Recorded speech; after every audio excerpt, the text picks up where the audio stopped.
Tara, biyahe tayo pang MOA. Tanghali at maliwalos nung bumiyahe ako kaya walang traffic. Nagmotor ako pa MRT Ortigas Station southbound. Mas okay sa area na yan kasi may elevator. Tsaka sa kabila walang drop-off.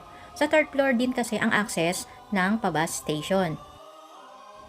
Yan, nakasakay kagad ako. Komportable at safe naman. May mga nakatalagang pulis sa mga bus stop. Mabilis lang din ang timing ng bus. Kaya kahit peak hour, kahit may pila, mabilis lang din makakasakay. At ayan, MOA na nga. Maaraw pero hindi masakit sa balat. Dahil malamig ang panahon at madami ding puno sa paligid. Matagal na din yung time na nakapunta ako dito. Kaya nagtanong na ako kagad saan ang papasok. Aakyat daw at malapit sa terminal ng Jeep UB Express na pa-south. At ayan, dito sa taas, tanaw ang MOA Arena kung saan nagaganap ang mga concerts. By the way, make sure na magsuot kayo ng komportableng saplot sa paa. Kasi mapapasaba ka sa madaming lakaran. Sakto naman yung napasok kong entrance, dun pala nakapwesto yung nagtrending nung December. Yung napakataas na 360 cylinder LED. At totoo nga, maganda, nakaka-relax siyang tignan at panoorin.